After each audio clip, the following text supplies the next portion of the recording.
All right, now starting things out in the 9,000-pound super stock, our first puller, Harold Wilson of Greensburg, Indiana, to start this final class of pulling at the third session of the Nationwide Auto Part Indy Super Pull presented by Counter Insecticide. Here we go now with his D21, Mr. Consistency from the state of Indiana. Mike?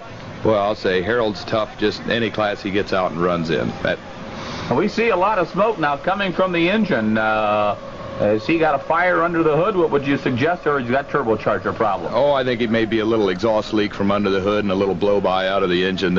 What these diesel engines go through on a pull is just unbelievable. I don't know how they hang together as long as they do. And the distance for Harold Wilson, 2:19 and 10. Always a master at this game, Al Cook from Indianapolis, the farmer from just on the south side of town, with his D21 running the 9 and 12,000-pound classes this year. Not the 7, but look at the smoke and the heat coming off this tractor, this beautiful Alice Cowboy tractor.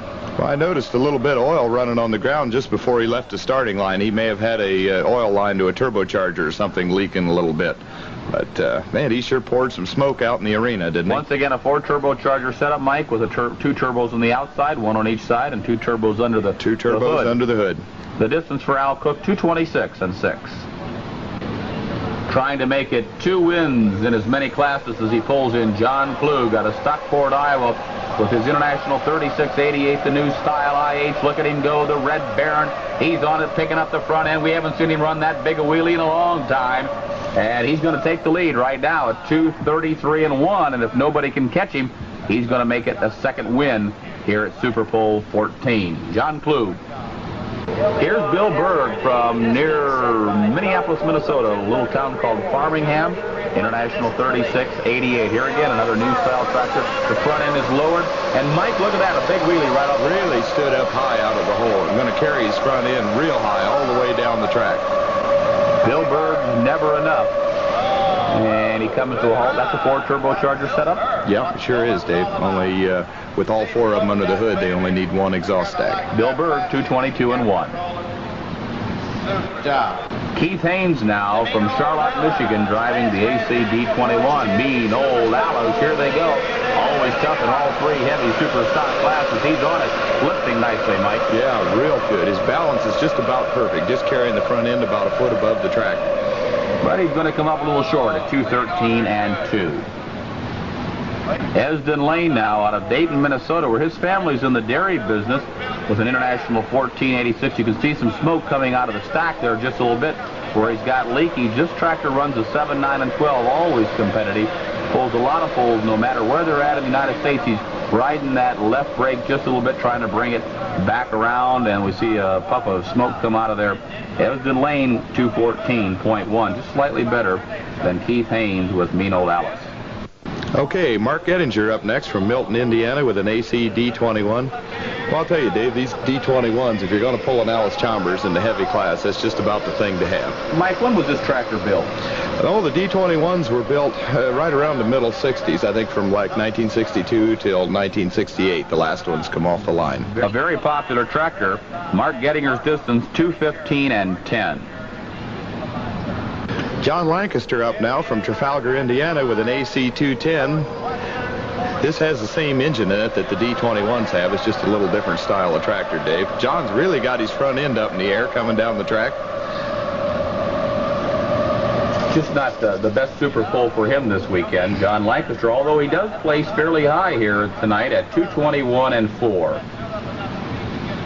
Danny Dean's Rooster now from South Charleston, Ohio, an International 1066. He's had plenty of experience with this before, Mike. Boy, I'll say, I can't think of many pullers that have had more trips down the track than Danny. Well, he comes off and does a pretty big wheelie, and we've noticed that he's lowered the front end of this tractor in the past year. And seems to improve the handling of it pretty good. Danny Dean spins out, but far off the pace at 2:06 and 10. All right, now, Dickie Sullivan from Naylor, Missouri, on an IH 3688. If there's anybody in this class that can pass Klug, this might be the tractor. Good start. Oh. Well, I think it was smoke coming out. He got off to a rugged start. We almost said it looked like it was going to be smooth, but then it started bouncing a little bit. Yeah, and I think he may have got under his turbos a little bit, so he'll back up and give her another shot. Doesn't look like anything too serious. Well, he's sort of smiling about it, and I think he sort of knows what went wrong. He'll just have to wind her up a little harder this next time out. I'm sure Dickie won't snuff her twice. Mike, when we say that, do we mean that he didn't build enough boost before he came off the line? Yeah, Dave. Turbochargers work off the heat in the engine exhaust. So just revving the engine up really doesn't create too much heat. You have to start slipping the clutch and put the engine under a load, and then the turbochargers begin to come up. And you have to, as we said before, probably get a good 100 pounds of boost pressure built up before you can actually launch the tractor. By the time he's going down the track, what will the final boost be, let's say, on this tractor? Oh, probably down just before he spins out when the tractor's under its maximum load from the sled. I'd say he's up pretty close to 250 pounds of manifold pressure. Well, when they only run 35 pounds of boost at the Indy 500, for you race fans and you motorsport fans, that'll give you an idea of the kind of pressure that builds inside of these motors. Yeah, it's a wonder the crankshaft just doesn't blow right out the bottom of them. Boy, he's got a good one going now. This looks super. Here comes War Eagle right down the track. Yeah, she dropped her nose just a little bit there at the end, but a real good pull for Dickie. 224 and 8. Mike, something we haven't talked about as Jerry Hart of Vandalia, Ohio gets ready to leave the line are the different gear selections and transmissions that they have in these tractors. Are we running a top gear, a low gear, a middle gear to bring these tractors off the line? What do they have to pull with? Well, the highest gear that the tractor had in it from the factory was what you would call road gear. Road gear is now the slowest gear in these tractors. They probably have 2 or 3 gears in the transmission, specially built gears that are even faster than road gear. Well, if you and I remember when we were spending some time in the farm years ago, we'd pull the hay wagon in road gear down the road, and that was a fairly light load because it just had wheels behind it on a wagon. These guys are pulling, 12,000 pounds of dead weight right off the line in road gear or a faster gear. I guess that just goes to show the kind of horsepower they're making. Yeah, you don't hardly see the tires go around that fast on a stock farm tractor. Jerry Hart, 217 and 8. Okay, Dave, we've got one tractor left in the class, Neil Gettinger from Milton, Indiana, with an AC D21. This is the last tractor to have a chance to beat John Klug. Here's the old Buckeye Thunder that the Hayford brothers had over near Tiffin, Ohio. Always rang strong for them, and here comes now Neil Gettinger of the Gettinger boys. I don't know. It looks like he had a little trouble there. It just died on him about half track. 165 and 5, and that's going to wind up the 9,500-pound super stock class as they get ready to unhook the smoke machine. All right, here is the final results now. The 9,500-pound super stock class, John Klug makes it 2 in a row, outdistancing second place Al Cook by a good 7 feet. Klug winning at 233 and 1. Al Cook finishing second at 226 and 6.